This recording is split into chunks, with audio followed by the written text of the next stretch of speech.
Hooves break the silence just before dawn. Not fast. Not loud. Measured. Careful. A horse moves through low mist, each step chosen, as if the ground itself might betray him. Somewhere ahead, a cabin waits in the dark. Somewhere behind, the past does not loosen its grip. This is before the badge. Before the law had a name in Indian Territory. Before Bass Reeves became something men whispered about. Long before that, he was property. Bass Reeves was born in bondage in Arkansas, in a country already split by cruelty. His world was fences, fields, and commands given without explanation. Orders spoken once. Obedience expected always. He learned early that silence could keep you alive. That watching mattered more than speaking. That strength was useless if it drew attention. No one wrote down the day he learned this. But he learned it. As a boy, Bass watched white men argue, threaten, and kill over small things. He saw violence appear without warning and disappear without consequence. He learned how anger moved. How fear smelled. How power sounded when it entered a room. Freedom, when it came, did not arrive gently. There are stories, none clean, none complete, of a fight, of a man struck, of a sudden line crossed that could not be uncrossed. What matters is this: Bass Reeves ran. Not north. Not towards safety. He ran into Indian Territory. Imagine standing on that edge at dusk. Behind you, the laws that enslaved you. Ahead, a land with almost no law at all. Indian Territory was not empty. It was crowded with danger. Outlaws fled there because the reach of the courts ended at its borders. Murderers vanished into its forests. Men who had already decided they would never surrender built lives in the shadows. Bass Reeves entered that world alone. He lived among native tribes, learning their languages, their paths, their silences. He learned how to move without being seen. How to listen without asking. How to wait. Years passed without record. No photograph. No paper trail. Just survival. Few people understand how dangerous survival can be when no one is watching. In Indian Territory, violence was not constant. It was sudden. It arrived without warning and ended everything. Bass learned that the man who lived longest was rarely the loudest. He learned that patience could disarm anger. That intelligence could turn fear back on itself. He learned how men thought when they believed they were safe. When the Civil War ended, freedom was declared on paper. But paper did not protect you on a lonely trail. For a black man, especially one who carried himself with quiet confidence, danger followed like a shadow. Bass Reeves returned from the territory not softened, but sharpened. He took work where he could. Farm hand. Scout. Tracker. He married. He raised children. He carried his past without displaying it. Men noticed him anyway. They noticed how he watched. How he remembered faces. How he never panicked. Word spread slowly, the way it always does in violent places. There was a man who could follow tracks no one else could see. A man who could sit still for hours without moving. A man who spoke gently and meant none of it. But still, there was no badge. Justice, such as it was, belonged to whoever could hold it. And most men who tried died quickly. Indian Territory swallowed lawmen. Stripped them of their names. Left their bodies unclaimed. So when a federal judge later looked for deputies who could survive that land, he did not look for heroes. He looked for men who already understood disappearance. Bass Reeves understood it better than most. Before the badge, he had already crossed every line that mattered. He had lived without protection. He had enforced nothing but his own rules. He had learned when to run, when to wait, and when a man had already decided to die. What kind of man survives where the law barely exists? Not a loud one. Not a celebrated one. A man who knows when not to be seen. On a cold night years later, Bass Reeves would stand in the dark, holding something heavy in his hand. Metal. Authority. A promise that could not protect him. But that comes later. For now, there is only the road ahead, disappearing into shadow. A reputation beginning to form without his consent. And a land that does not care who you are, only whether you can endure it. The fire burns low. The horse waits. And somewhere in the dark, men who believe themselves untouchable are about to be proven wrong by someone whose name they do not yet know. A knock comes after midnight. Not loud. Not polite. Just knuckles on wood, once. Then silence. Inside the cabin, a man wakes slowly. He does not reach for his gun. Not yet. He listens instead. Wind through trees. A horse shifting weight outside. One man, maybe two. Hard to tell. The knock comes again. By the time the door opens, the visitor is already stepping back. Hat low. Posture relaxed. A stranger with no urgency in his voice. Bass Reeves learned that posture first. Long before he carried warrants, he learned how men read other men. How confidence unsettles more than threats. How stillness invites mistakes. In Indian Territory, those lessons kept him breathing. The land taught him the rest. There were places where sound carried too far. Places where silence meant someone was close. Reeves learned which trails were used and which were traps. He learned that fire at night was an announcement. That a camp left untouched was often safer than one well hidden. He learned to vanish without leaving. Men talked about him without knowing his name. A black man who appeared where no one expected. A man who asked harmless questions and remembered every answer. A man who could write for days, sleep lightly, and wake before danger announced itself. Disappearance was not escape. It was control. Imagine riding through country where every tree could hide a rifle. Where the men you hunt have already decided they will not go quietly. Where the law ends miles behind you, and no one will come if you do not return. Few people understand how much patience that requires. Reeves learned to wait. Sometimes for days. Sometimes for the exact moment a man felt safe enough to make noise.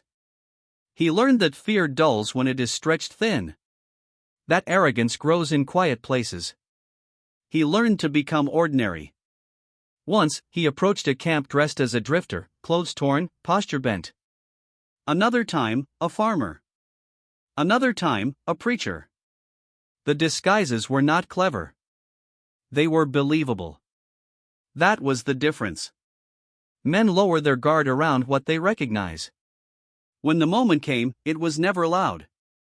A name spoken calmly. A pause long enough for the meaning to settle. Sometimes a man reached for his weapon. Sometimes he froze. Either way, it ended quickly. Violence was rare. Final. Bass Reeves did not enjoy it. He understood it. What made him dangerous was not speed or strength. It was memory. He remembered faces from years before. Remembered who lied easily. Remembered which men looked away when cornered. He also remembered who watched him too closely. Being black in Indian Territory carried its own risks. Freedom did not erase suspicion. Authority did not erase hatred. Reeves knew that every encounter could turn, not because of what he did, but because of who he was. So he gave men no excuse. He spoke softly. He stood straight. He enforced the law exactly as written. Nothing more. Nothing less. That precision unsettled people more than anger ever could. Stories followed him anyway. Some said he never slept. Others said he could not be surprised. None of it was true. He slept lightly. He was surprised often. He simply learned what to do next. The myth grew because the truth was harder to accept. A man who could disappear at will. A man who returned with prisoners no one else could catch. A man who walked into places others rode past. By the time people noticed, it was too late to stop the story from forming. Bass Reeves never tried to shape it. On a cold evening, he sat across from a man he had tracked for weeks. They shared food, spoke of nothing important. the fire burned low between them. When the man finally smiled, Reeves knew he had waited long enough. The arrest came without struggle. Later, as they rode out, the trail behind them vanished in fresh wind. No sign they had ever been there. No sign of the waiting, the watching, the patience. Only two figures moving through the dark. Reeves felt the weight at his side then. Not metal. Reputation. The knowledge that men were beginning to plan for him, even when they had never seen his face. Somewhere ahead, another door waited. Another knock. Another man certain he would never be taken. The fire behind them faded to embers. And Bass Reeves rode on, already learning how to disappear again. Hooves break the silence at dawn. One rider moves across pale ground, the light still unsure of itself. Breath rises from the horse in slow clouds. There is no escort. No flag. Just a man and the space ahead of him, wide enough to hide anything. This is how the law enters Indian territory. Bass Reeves rides alone because he must. The land does not allow groups to travel unnoticed. Too many eyes. Too many rifles waiting for noise. Alone, a man looks smaller. Less important. Less worth killing at first glance. At his side, the badge catches light and then disappears again. He keeps it covered when he can. Authority here is an invitation. The warrant in his coat names a man who is already killed. A man who knows the territory better than the maps pretend to. Somewhere ahead, he is awake. Somewhere ahead, he believes himself beyond reach. Reeves does not hurry. Imagine standing on a trail where the law ends behind you. There are no reinforcements. No walls. No signal to send if the moment goes wrong. Every decision must already be made before the danger shows itself. This is justice without safety. The people he passes watch him carefully.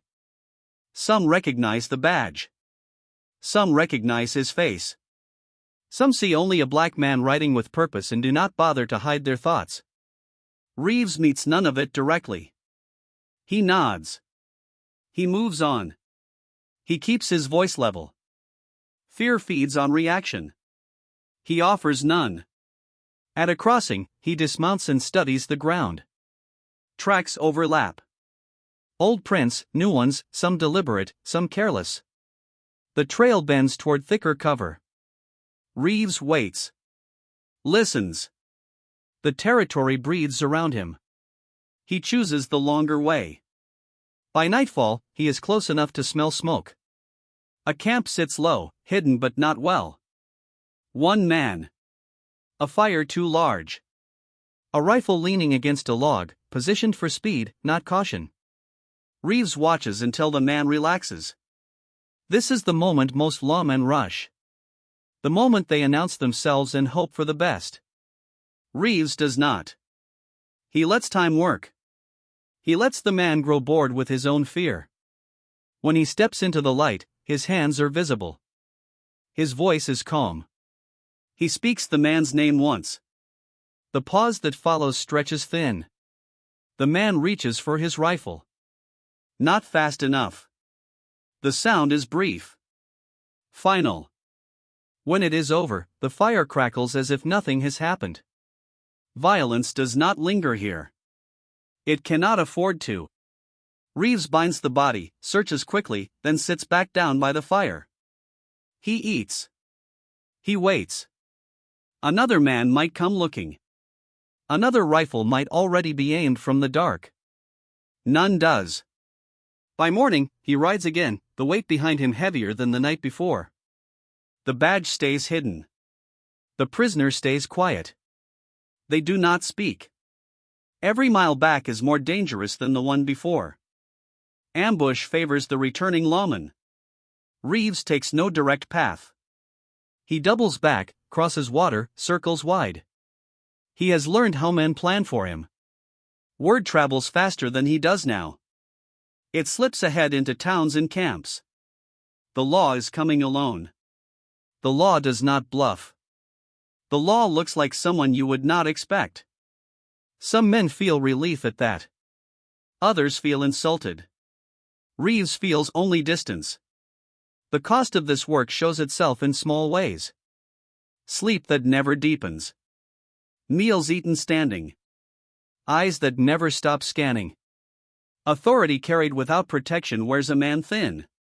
But he carries it anyway. Because someone must. At the edge of a settlement, he stops. The sun is low again. The prisoner finally looks at him, really looks, and smiles too calmly. "You won't make it back," the man says, almost kindly. Reeves does not answer. He adjusts his grip on the reins. The badge presses cold against his chest. Ahead, the trail narrows and then disappears into shadow. Behind him, the fire from last night is already ash. And as they move forward, one truth settles in with the dusk. The law may ride alone, but it does not ride unnoticed anymore. A wanted poster flutters in the wind. The paper is thin. The ink already fading. A name stares out from the center, paired with a promise of reward that means nothing out here. The poster tears loose, skids across dirt, and vanishes into brush. Indian Territory does not care about paper. Bass Reeves rides past the empty post without slowing. He does not look at the notice. He does not need to. The land itself keeps better records than any wall ever could. This is not a place meant to be governed. Rivers cut deep and change course without warning. Forests swallow sound. Hills break sightlines and hide men who do not want to be found. The territory was shaped by removal, abandonment, and quiet rage. Those pushed into it learned quickly how to survive without asking permission. So did the men who fled there? Imagine standing on the edge of it at dusk. Behind you, towns and courts and witnesses. Ahead, a country where a man could disappear for years and return under another name. Indian Territory was where unfinished lives gathered. Bass Reeves understood this land not as a map, but as a living thing. He knew where water ran even in dry months. He knew which trails were old and which were traps laid by desperate men. He could tell when silence meant safety and when it meant someone was close enough to hear him breathe. He learned this the hard way. Once, following a trail too clean to be honest, he stopped short. A rifle cracked from the trees where he would have been standing. The shot missed only because he had already decided not to trust the ground beneath his feet. He waited until nightfall before moving again. That patience kept him alive. It also changed how men spoke about him. Outlaws learned not to underestimate the quiet rider. Not to trust the obvious hiding place. Not to assume the law would arrive loudly and announce itself. Reeves became part of the territory's rumor network, carried by fear more than fact. A man who rode alone. A man who came from nowhere. A man who returned with prisoners who had already written themselves free. But Indian Territory took its toll. Every arrest meant crossing into someone else's world. Tribal lands with their own rules. Settlements where Reeves was both an outsider and an authority no one had agreed to. He enforced laws written far away, on men who did not recognize them, while carrying the weight of his own isolation. A black lawman in a land that rejected all law. The danger was not always a gun. Sometimes it was a stare held too long. A conversation that went quiet too quickly. A meal shared with men who smiled but never stood with their backs exposed. Reeves trusted little. He observed everything. He learned which towns offered help and which offered delay. Which men pretended friendliness to measure weakness. Which questions were traps. Which silences were invitations. Intelligence was his weapon here. More reliable than any revolver. On one ride, he followed a man for 3 days without being seen. No disguise. No approach. Just distance and timing. When he finally stepped into view, the man laughed, certain it was coincidence. That laugh ended quickly. Justice in Indian Territory was fragile. It arrived on horseback and could be unmade by a single bullet. Reeves knew that every warrant he carried might be his last. He also knew that if he failed, no one would replace him quickly. The territory remembered weakness. At night, Reeves camped far from roads. Fires were small or none at all.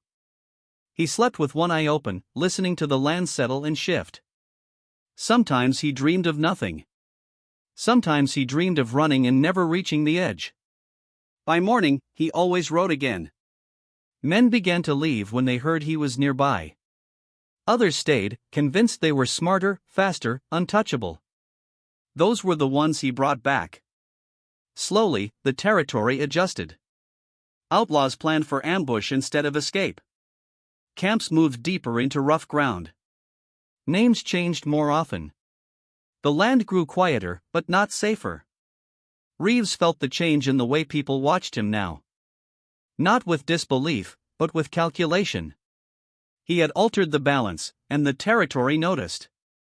One evening, as the sun sank low, he stopped at a ridge overlooking open ground. Below, a campfire burned steadily. Too steadily. No movement around it. No sound. A trap, or a test. Reeves waited as the light faded, as shadows grew long enough to hide a dozen rifles. The badge under his coat felt heavier than usual.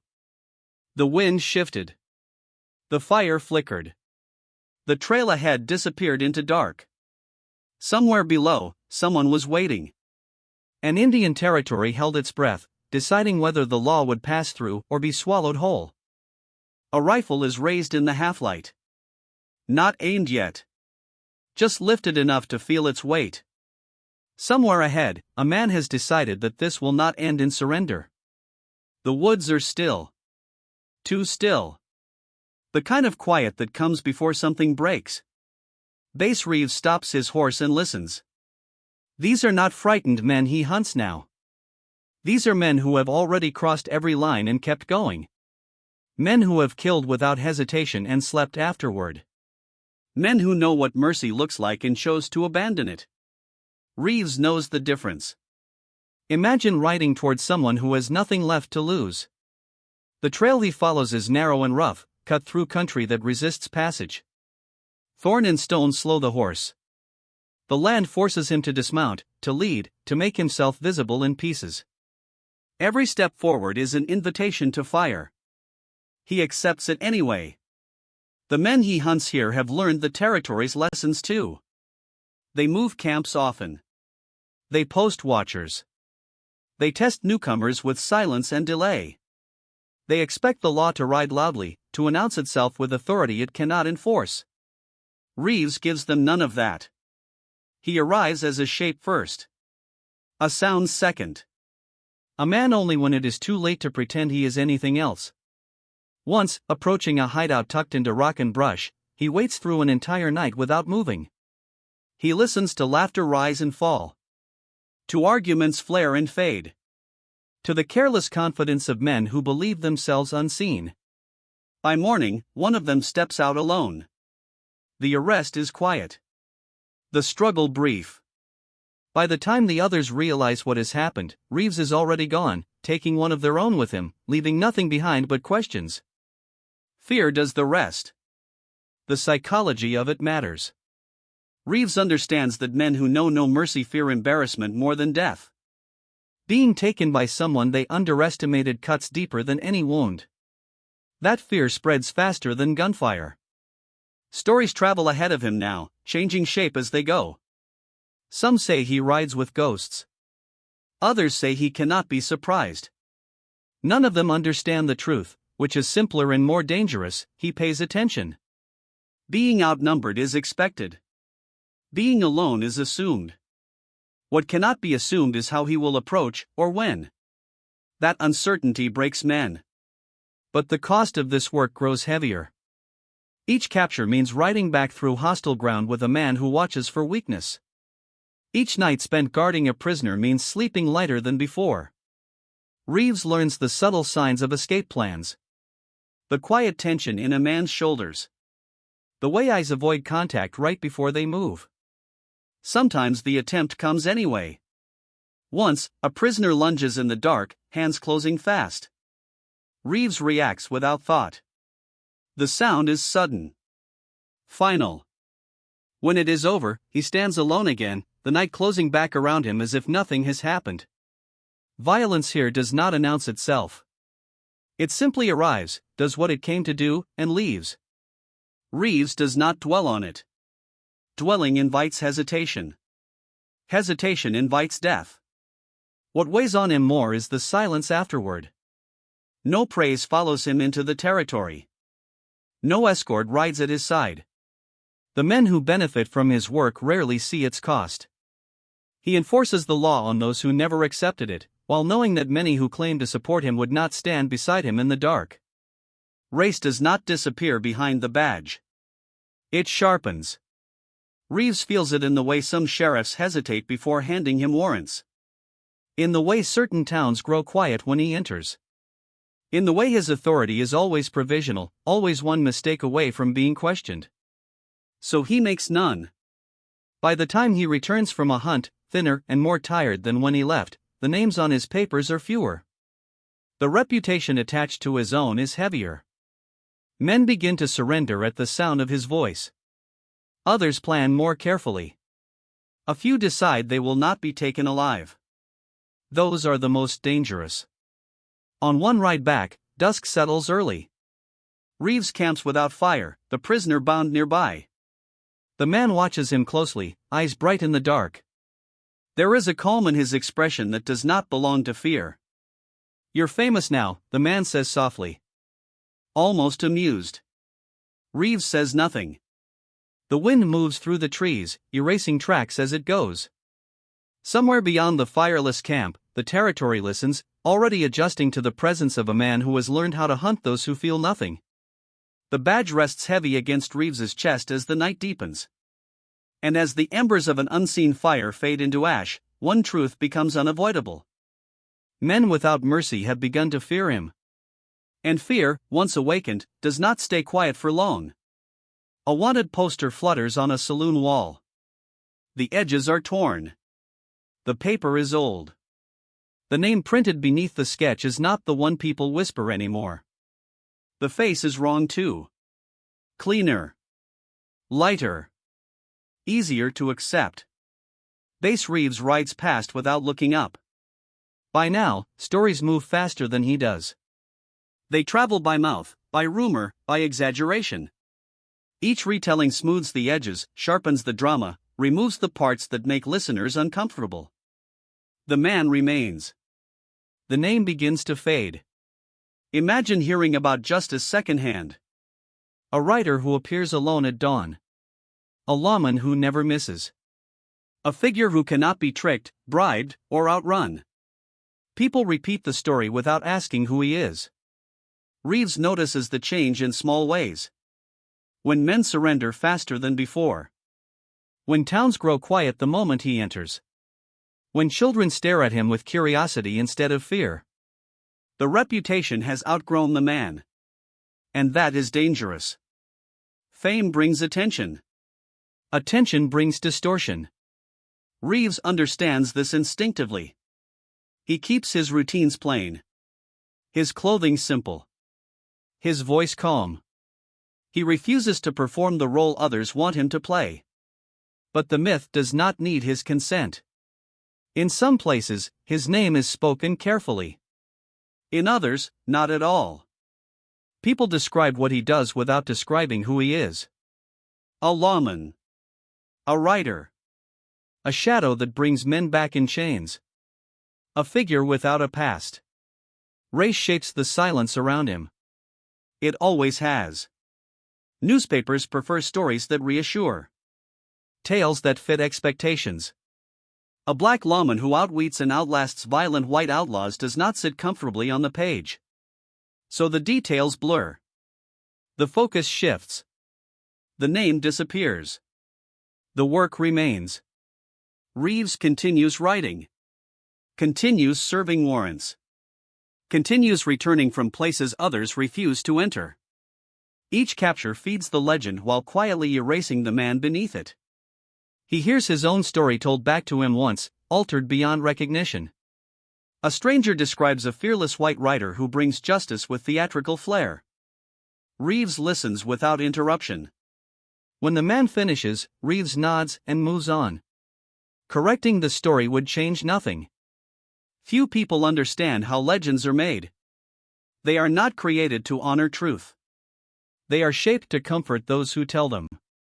They smooth away discomfort. They remove contradictions. They replace complexity with symbols. Bass Reeves becomes a symbol without being named. His disguises, once tools of survival, become exaggerations. His patience becomes magic. His intelligence becomes instinct. The danger he faced becomes spectacle instead of cost. The badge grows lighter in the stories, heavier on his chest. He still rides alone. In the territory, men plan for him now without knowing his face. They prepare for an idea, an expectation. Some flee at rumors. Others test themselves against the legend, hoping to be remembered for surviving him. That is another danger of myth. It tempts men into foolishness. One evening, Reeves camps near a crossroads. A prisoner sits across from him, bound and quiet. The fire burns low. The man studies Reeves carefully, then smiles. "They say you're not real," he says. "That you're just a story they tell to scare people." Reeves does not look up. The man continues, voice steady. "They say someone else did what you did. That you're just standing in for him." The fire crackles. Sparks rise and vanish. Reeves finally meets the man's eyes. "Does it matter?" he asks softly. The prisoner looks away first. This is the cost of carrying authority without protection. Not just the danger. The erasure. To become useful and invisible at the same time. To shape history and watch it turn its back on you. Reeves feels it in the way his work is praised without his presence. In the way his image is altered to fit someone else's comfort. In the way the legend grows while the man remains solitary. Still, he rides. Still, he enforces the law as written. Still, he returns with men who believed they were beyond reach. But something has shifted. The story no longer belongs to him. As the night deepens, the prisoner settles into silence. The fire burns down to embers. The trail ahead is already losing its shape in the dark. Somewhere beyond the crossroads, a new version of the legend is being told. One without his name. One that will travel farther than he ever will. Reeves adjusts his coat, feeling the badge press cold against his chest. The man remains. The name fades. And the legend, unclaimed and unfinished, moves on ahead of him into the dark. A knock comes after midnight. Soft. Almost careful. The kind meant to wake only the person it's intended for. Inside the small house, Bass Reeves opens his eyes. He listens first. The years have taught him that sleep is never complete, only paused. Outside, a horse shifts its weight. Someone clears their throat and then stops. Reeves rises slowly. This knock is not danger. Not anymore. By now, the territory has begun to change. Rail lines push closer. Courts draw firmer borders. The wild spaces shrink, not gently, but relentlessly. The work Reeves once carried alone is divided, organized, named. And then, slowly, reassigned. He is older now. Still strong. Still careful. But the rhythm of the land has shifted. Younger men ride with louder confidence. They speak of progress. Of order. Of a future that no longer needs figures like him. Imagine surviving the most lawless ground in America only to be set aside once it becomes safer. Few people understand how erasure works. It does not arrive as violence. It arrives as silence. Reeves continues serving as long as he is asked. He follows the law into new forms, new towns, new rules. He works without complaint. He has never expected gratitude. But the stories around him have already moved on. In newspapers, names change. Details blur. The legend he helped create now wears a different face. A masked rider. A white hero. A symbol clean enough to sell and simple enough to celebrate. Bass Reeves does not appear in those pages. He lives quietly. Works when he can. Rides less. Watches more. Men who once feared him now pass him on the street without recognition. Some nod politely, unaware of who stands before them. That, too, is a kind of danger. The past has a way of disappearing when no one insists it remain. Reeves never insists. He carries his history the way he always has, internally. The nights spent waiting. The men brought back alive. The ones who did not survive the choice they made. The countless miles ridden alone with nothing but judgment and restraint to keep him breathing. Those moments leave no monument. Time moves on. New stories take hold. Children grow up hearing about heroes who never existed, while the real ones fade into footnotes or vanish entirely. Reeves becomes one of those men history looks past because it does not know how to hold him. A black lawman who enforced justice with discipline and patience does not fit the myth. So the myth changes. And the man is left behind. One evening, near the end, Reeves walks alone along a quiet road. No horse this time. No badge. Just a man moving through a world he helped tame. The sun dips low. The land is calm. Too calm. He stops and listens out of habit. Nothing follows. Somewhere far away, his name is spoken for the last time by someone who remembers. Somewhere else, a different name is celebrated for deeds that echo his own. Reeves does not know this. Or perhaps he does, and simply does not care. What kind of man becomes the law and then watches history turn away? Not a bitter one. Not a loud one. A man who understands that truth does not always survive, even when justice does. As night settles, Reeves turns back toward home. His steps leave faint impressions on the road, already softening in the dust. By morning, they will be gone. No marker remains. No statue rises. No legend bears his name. Only a trail, disappearing quietly into the dark. And long after the campfires die, after the stories are retold and retold again, there remains a question history never meant to ask. Who was the man behind the myth? The answer waits, patient and unclaimed, where Bass Reeves left it.